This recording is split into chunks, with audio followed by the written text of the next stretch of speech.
사랑하는 성도 여러분, 한국 교회가 이제 신방을 갈 때 가장 많이 가져가는 액자의 그 구절 중에 하나가 뭐냐 하면 오늘 우리가 읽었던 야베스의 이 기도문입니다. 이 야베스라고 하는 한 인물은 성경 여기에 단 두 구절만 등장을 하죠. 그러니까 우리는 이 야베스가 전혀 어떤 사람인지를 알질 수가 없습니다. 그러나 이 야베스의 이 짧은 기도문은 오랫동안 많은 사람들의 마음에 깊이 간직되어 남아 있습니다. 여러분들 가운데 역대기 상을 읽어본 분들이 있겠지만 역대기 1장부터 9장까지는 그의 이름만 계속해서 나열된 지루한 족보입니다. 아담에서부터 시작해서 그 이스라엘 12지파로 이어지는 족보를 기록하고 있는데, 그런데 그 긴 족보 가운데 한가운데 갑자기 이 야베스라고 하는 한 인물이 뜬금없이 등장을 하죠. 그 긴 족보를 기록하다가 한마디로 야베스의 기도문을 끼워 넣은 것입니다.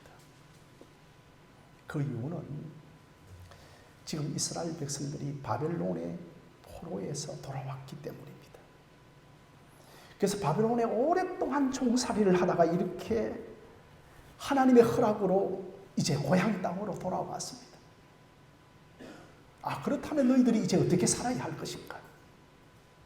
이런 야베스의 기도문처럼 살아가라, 이런 의미로 이 기도문을 역대상 4장에 끼워 넣은 것입니다. 자, 그렇다면 여러분, 이 야베스의 이름의 뜻이 무엇일까요? 고통, 슬픔, 이런 뜻을 가지고 있습니다. 이 어머니가 그의 아들의 이름을 지었던 첫 번째 이유가 아마 야베스를 출산할 때 너무 고통스러웠던 것 같습니다. 여러분 9절 말씀 한번 보실까요? 자, 우리 한번 읽겠습니다. 시작. 야베스는 그의 형제보다 귀중한 자라. 그의 어머니가 이름하여 이르되 야베스라 하였으니 이는 내가 수고로이 낳았다 함이었더라. 그러니까 야베스를 낳을 때 아마 출산에 진통이 심했던 것 같습니다. 아니 그래도 자식의 이름, 아들의 이름을 짓는데 어떻게 고통, 슬픔, 야 문고통, 야 김슬픔, 이런 아들의 이름을 지을 사람이 어디에 있겠습니까?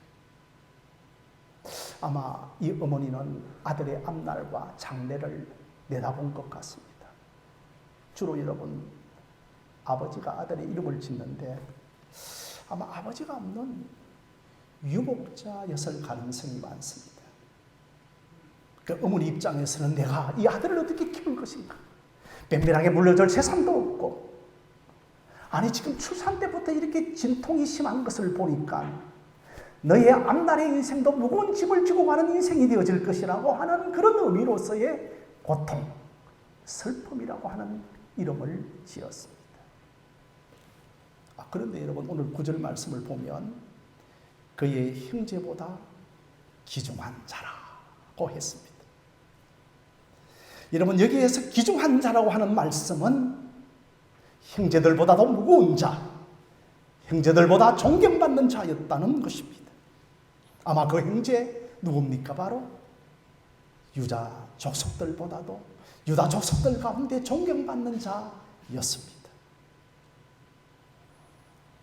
자, 그러면 여러분 출산에서부터 고통으로, 인생 자체가 고통으로 점철된 야베스가 아니 어떻게 해서 유다 족속 가운데 존경받는 자가 되었을까요? 그 해답이 바로 야베스의 기도에 있습니다. 야베스는 자신의 환경과 처지에 머물지 않고 하나님께 부르짖기를 시작했습니다. 그 고통의 대명사와 같았던 야베스가 어떻게 형제들보다도 귀중한 자가 되고 성경에까지 기록될 수 있었을까요? 야베스는 자신의 생애에서 그 어떤 것도 남기지 않고 기도문 하나 남겼습니다. 그래서 오늘 우리는 이 야베스의 기도문 하나하나씩을 상고해보는 시간을 갖도록 하겠습니다. 먼저 야베스는 하나님께 아뢰어 기도했습니다. 10절 말씀을 보면 야베스가 이스라엘 하나님께 아뢰어 기도하였다고 했습니다. 여러분, 이것이 신자의 중요한 태도입니다. 하나님께서는 자신에게 나와 아뢰는 자를 기뻐하시죠. 시편 145편 말씀에서도 하나님께서는 자기 자신에게 진실로 간구하는 모든 자를 가까이 하신다고 하였습니다. 이렇게 야베스는 이스라엘 하나님께 간구하는 자였습니다. 성도 여러분, 해답을 하나 알려드리겠습니다. 구약 성경에서 이스라엘 하나님이라고 하는 단어가 나오면 야곱의 하나님이죠. 아브라함과 이삭, 야곱의 하나님, 이스라엘의 하나님이라고 하는 단어가 나오면 무조건 언약의 하나님이라고 생각하면 됩니다. 내 인생에 언약에 신실하신 하나님, 한 번도 약속을 어기지 아니하시는 약속에 신실하신 하나님을 붙들었습니다. 야베스는 언약의 하나님을 알았을 뿐만 아니라 기도라고 하는 행위를 통하여서 하나님을 의지하였습니다. 자, 그렇다면 야베스는 구체적으로 어떻게 하나님께 기도하였을까요? 10절 말씀 우리 한번 보겠습니다. 함께 읽겠습니다. 시작. 야베스가 이스라엘 하나님께 아뢰어 이르되 주께서 내게 복을 주시려거든 나의 지역을 넓히시고 주의 손으로 나를 도우사 나로 환난을 벗으나 내게 근심이 없게 하옵소서 하였더니 하나님이 그가 구하는 것을 허락하셨더라. 아멘입니다. 10절에 보면 이 야베스의 기도는 4개의 기도로 구성되어져 있습니다. 첫 번째가 주께서 내게 복을 주시려거든이라고 기도하고 있습니다. 야베스는 결코 세상적인 복을 구한 것이 아니라 이 복은 자기 자신에게서부터 오는 복이 아니라 복의 권원이신 하나님께로부터 복이 온다고 하는 것을 고백하고 있습니다. 복은 나의 수고를 통하여서 만들어지는 것도 아니고 복은 우연의 결과로 나타나는 것도 아니고 하나님께서 복을 주셔야만 저는 복을 누릴 수 있습니다라고 하는 것이 그가 내게 복을 주시려거든이라고 하는 것이 됩니다. 두 번째로 여러분, 야베스는 어떤 기도를 하였습니까? 나의 지역을 넓혀달라고 기도했습니다. 예전 성경에서는 하나님이여 나의 지경을 넓혀 주시옵소서라고 기도했습니다. 이것은 단순히 땅을 넓혀 주옵소서, 단순히 나로 부동산으로 부자되게 하여 주옵소서라고 한 것이 아니라 오직 나의 땅과 나의 기업은 하나님의 손에 있습니다. 오직 하나님의 은혜에 달려 있습니다라고 하는 그런 고백이 됩니다. 여러분, 하나님께서 아브라함을 부르실 때에 3가지 복을 주셨죠. 어떤 복입니까? 땅의 복, 자산의 복, 복의 권원으로서 이 복, 이 3가지 복을 주셨습니다. 하나님께서 우리 아브라함 조상에게 주셨던 그 땅의 축복을 지금 내가 바벨론의 포로에 돌아온 이후에 다시 한번 회복시켜달라고 기도하고 있습니다. 이스라엘 백성들이 바벨론의 포로에서 돌아와 보니 성전은 회파되었고 땅과 집과 가축은 다 사라졌습니다. 그래서 야베스는 하나님, 우리의 조상 아브라함에게 땅을 주시겠다고 약속하셨던 그 약속의 하나님을 바라보며 우리에게 땅을 회복시켜달라고 기도하고 있습니다. 야베스는 자기 자신의 한계를 바라보기보다는 하나님을 바라보았습니다. 우리의 조상 아브라함에게 약속하셨던 언약의 하나님을 바라보았습니다.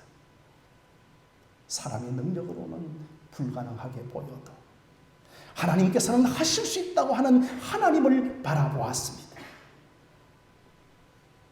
우리는 단순히 하나님이 우리에게 복을 내려주시는 대상 정도로만 생각할 때가 있습니다.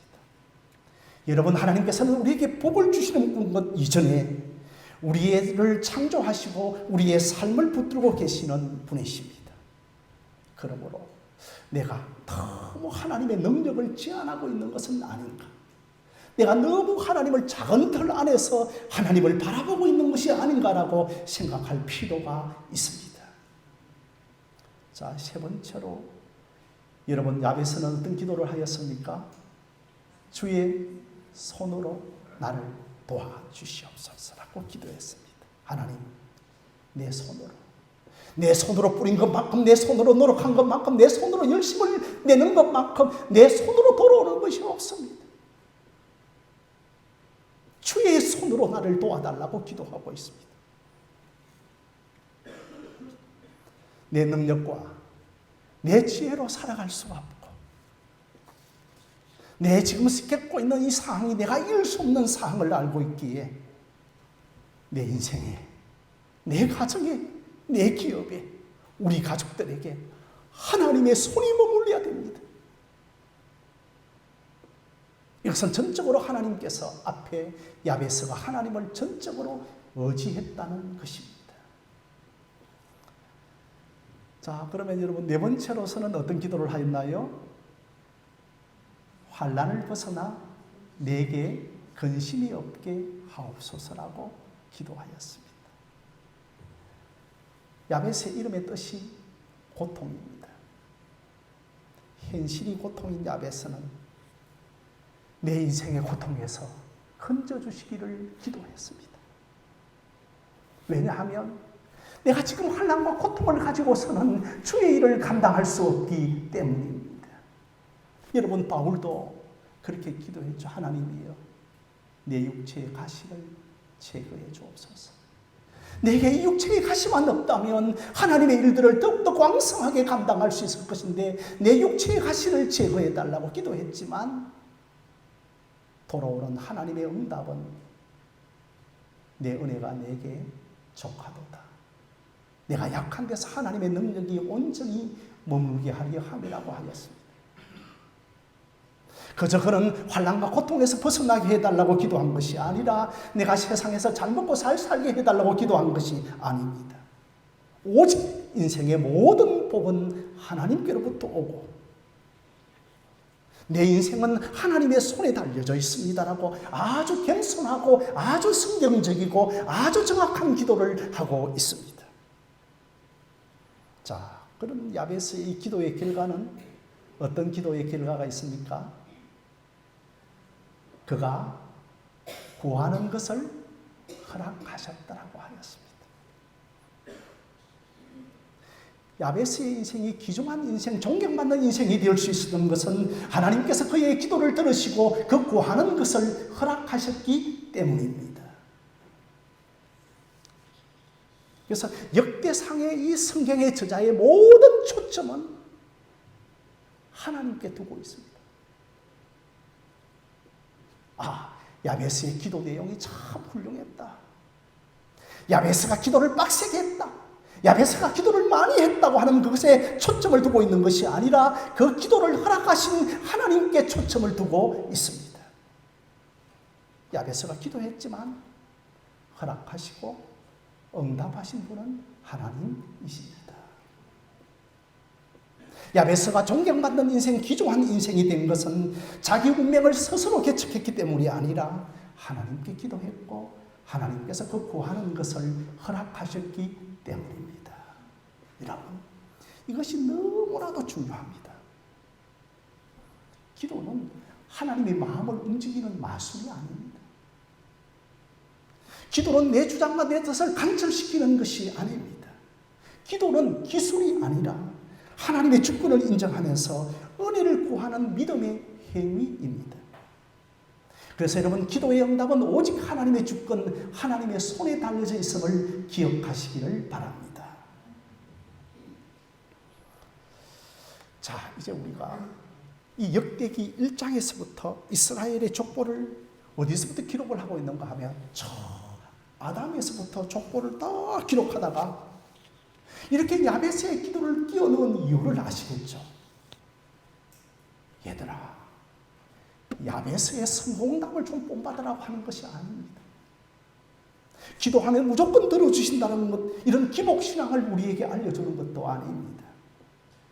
이스라엘 백성들이 바벨론의 70년의 포로에서 돌아오니 예루살렘 성전은 무너져 있고 집과 땅과 가축은 황폐해 있고 아무런 소망이 없는 현실 속에서도 하나님께 부르짖는 자는 귀중하게 만드신다는 것을 우리에게 알려주고 있습니다. 사랑하는 성도 여러분, 하나님은 기도하는 자를 귀중하게 여겨 주십니다. 우리 인생의 출발이 고통이어도, 현실이 아무리 흑암 가운데 있어도 부르짖는 자를 귀중하게 여기신다는 것이 야베스의 기도입니다. 그 야베스의 이름도 고통이고 참 삶도 고통입니다. 그러니까 야베스는 다 이 고통으로 둘러싸여져 있습니다. 그런 현실 가운데서도 야베스가 기도하니 하나님께서는 야베스의 기도를 응답해 주셨습니다. 그래서 야베스는 그 결과로 단순한 사람으로 기록된 것이 아니라 형제들보다도 더 귀중한 자로 기록하고 있습니다. 아마 이것은 여러분 바벨론의 포로에서 돌아온 백성들에게 큰 도전과 소망과 힘이 되었을 것입니다. 비록 그들의 현실이 막막하고 초라하고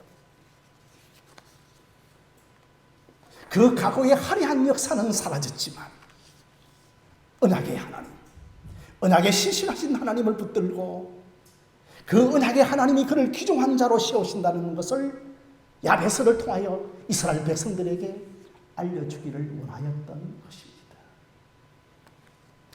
사랑하는 성도 여러분, 사람들은, 세상은 그 사람의 결과로 판단을 합니다. 그 사람이 얼마나 높은 위치에 올라갔고, 그 사람이 얼마나 많은 돈을 소유하고, 그 자식들이 얼마나 잘 되어지는가, 그런 사람을 가리켜서 우리는 성공한 사람이라고 합니다. 그러나 세상의 기준과 하나님의 기준은 다릅니다. 하나님께서는 야베스를 귀중한 사람이라고 합니다. 오늘 참석한 우리 하늘샘교회 모두가 귀중한 사람들이 되어지기를 주님의 이름으로 축복합니다. 그런 무리로만 하나님을 인정하는 것이 아니라 직접적으로 행동으로 하나님께 나아가 기도하는 사람이었습니다. 그런 말로만 하나님을 인정하는 것이 아니라 하나님께 나아가 기도하였습니다. 여러분, 기도란 내 힘으로 살 수 없다. 내 인생에 전적으로 하나님께 달려있다. 내가 이 죄악과의 전쟁에서 내가 결코 이길 수 있는 것은 기도밖에 없다는 것을 행동으로 나타내는 것입니다. 여러분, 기도는 위급할 때 쓰는 비상수단이 아니라 말씀으로 알게 된 하나님을 의지하고 인정하고 관계를 맺어나가는 것이 기도입니다. 여러분, 이 야베스의 기도는 이 역대상 4장에 이 딱 한 번만 나옵니다. 그러면서 야베스는 형제들보다도 귀중한 자로 여김을 받았다라고 기록을 하고 있습니다. 하나님께서 오늘 우리들이 모두가 우리의 인생이 의미 있는 삶으로 기록되기를 원합니다. 사업하는 사람은 로망이 정재영 씨 같은 사람이 되어지고 이건희 씨 같은 사람으로 기록되기를 원합니다. 정치하는 사람은 대통령으로 기록되기를 원합니다. 여러분, 그렇다면 다윗은 어떤 사람으로 기록되고 있습니까? 다윗, 하나님의 마음에 합한 사람으로 기록하고 있습니다. 세례요한은 어떻게 기록되고 있습니까? 구약의 모든 선지자보다도 더 나은 자로 기록하고 있습니다. 여러분, 구약의 선지자 가운데 오바다라고 하는 선지자 들어본 적이 있나요? 어떻게 기록되고 있나요? 오바다는 하나님을 크게 경외하는 자라고 기록하고 있습니다. 그러면 여러분, 가룟 유다는 어떻게 기록을 하고 있습니까? 가룟 유다는 저가 차라리 태어나지 말았으면 좋았을 걸, 이렇게 기록을 하고 있습니다. 여러분들은 어떤 사람으로 기록되기를 원합니까? 우리의 남은 인생이 어떤 사람으로? 오늘 일여전도에 복사모 모임을 가질 건데 우리의 여전도의 어머니들은 어떻게 기록되기를 원하십니까?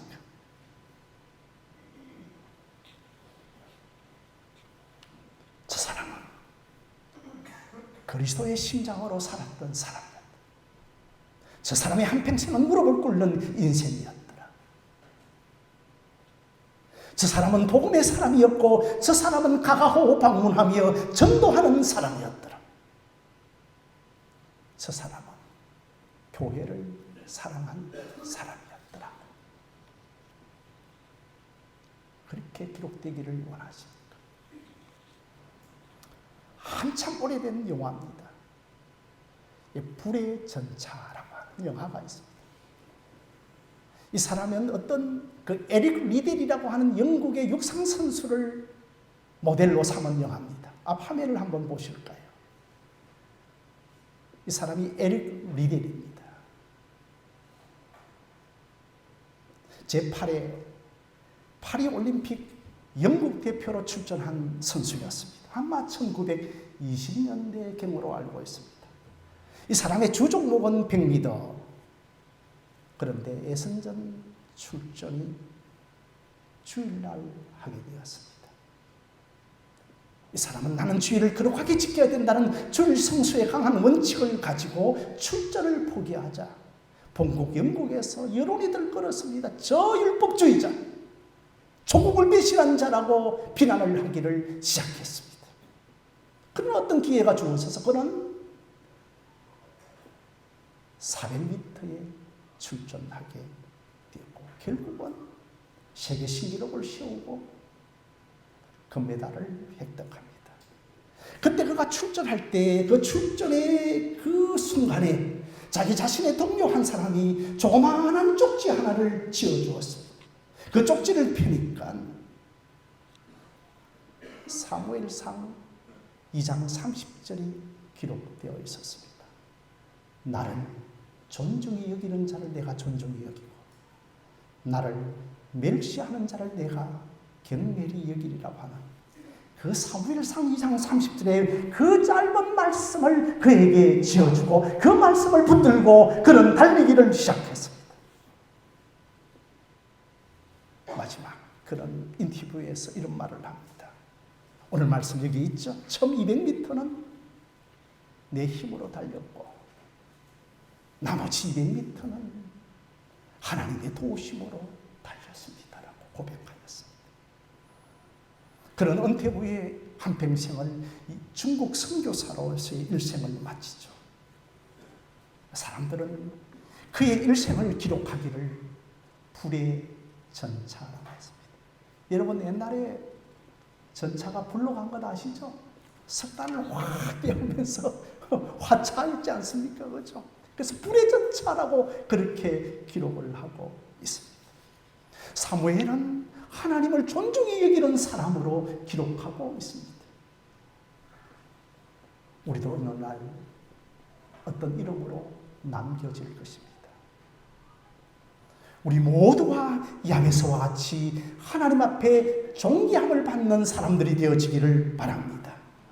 이런 사람들의 한 가지 공통점은 하나님 앞에 나아가 기도하였다는 것입니다. 오직 나의 구원, 우리 가정의 구원, 우리 교회의 구원, 이 민족의 구원, 이 열방의 구원은 하나님의 손에 달려져 있음을 알고 은하계 하나님께 나아가 간절하게 기도하기를 시작한 것입니다.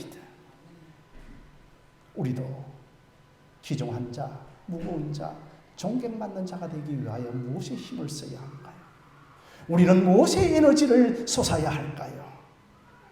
부자들은 재정에 에너지를 쏟고 정치인들은 자기 지지율에 모든 에너지를 다 쏟는데 우리는 무엇에 힘을 쏟으며 살아가야 하겠습니까? 말씀과 기도의 힘과 에너지를 쏟으며 살아가는 여러분들이 되어지기를 바랍니다. 걱정하는데 모든 에너지를 다 쏟는 것이 아니라 그것은 하나님께 맡기고 기도하고 말씀에 진력하는 저와 여러분들이 되어주시기를 바랍니다. 하나님께 나아가 기도하는 일평생이 되어질 때 종국의 눈을 감을 때 내가 구하는 것을 다 허락하셨고 비록 어머니 할머니는 이 땅을 떠나갔지만 어머니가 뿌려놓았던 땅의 씨앗의 기도의 열매들은 자자손손 그 기도의 열매를 따먹는 역사도 일어날 줄 믿습니다. 말씀과 기도의 힘을 쓰는 여러분의 인생이 되어지기를 주님의 이름으로 간절히 축원합니다.